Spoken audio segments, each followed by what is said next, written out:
Aprobado na ni Pangulong Bongbong Marcos ang pagsisimula ng food stamp program. Pero git ng Pangulo, dapat kasama dyan ang mga single parent, buntis at nagbe-breastfeed. Nasa frontline ng balitang yan si Maricel Halili. Pinasisimulan na ni Pangulong Bongbong Marcos ang pagpapatupad ng food stamp program ng Department of Social Welfare and Development. Ito yung pag-aabot ng 3,000 pisong halaga ng ayudang pangkain kada buwan sa mga pinakamahihirap na pamilya. Pero sa halip na pera, ilalagay yan sa tinatawag na Electronic Benefit Transfer o EBT cards na magagamit lang sa mga piling tindahan. Pero sabi ni PBBM, dapat kasama sa mga bibigyan ng pangkain ang mga single parent, buntis at mga nagpapasuso. Yung first 1,000 days mula sa pagbubuntis hanggang sa pagpapasuso, yung lactating mothers, crucial yung period na yun kasi nga may mga studies that show na by the time na makarating sila ng daycare, yung stunting nangyari na.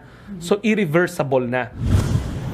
Base sa datos ng Department of Health, 33.4% o maituturing na moderate hanggang severe ang food insecurity prevalence ng Pilipinas. Ito yung dami ng mga Pilipinong hindi tama ang sustansyang nakukuha mula sa kanilang kinakain sa araw-araw. Sa National Nutrition Survey naman, lumabas na 16.4% ng lahat ng nagbubuntis sa bansa ang nutritionally at risk o kulang sa nutrisyon. Kapag ganyan, maaaring mangyari ang stunting o pagkabansot sa isisilang na anak. Katunayan, halos 22% o isa sa bawat 5 bata na 23 months old pababa ang nagiging bansot, habang nasa halos 30% naman sa mga batang nasa 5 years old pababa.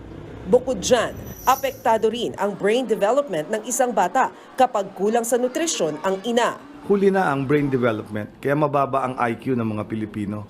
So naalala niyo yung statistics yun, naiinsulto tayo dahil kaya pala. Aminado naman ang DSWD sa kakulangan sa programa para tutukan ng nutrisyon, lalo na sa kabataan. Yung nasa sinapupunan pa lang siya, wala pa tayong ganun ka-aggressive na programa. And if I may boldly say, it is in this administration that we're going to tackle the problem even before they get to our facilities. Sabi ng DOH, kapag nagtagumpay ang food stamp program, malaking tulong ito sa pagresolba ng ilan sa isyong pangkalusugan sa bansa. Nutrition is related to wellness. So if I have good nutrition in children, hindi mapupuno ang ospital. Nakahanda na raw ang pondo para sa 6 na buwang pilot implementation ng food stamp program. $3 million o halos 198 million pesos na ang nakuhang grant ng bansa mula sa Asian Development Bank, Japan International Cooperation Agency at French Development Agency. Nagbabalita mula sa Frontline, Maricel Halili, News 5.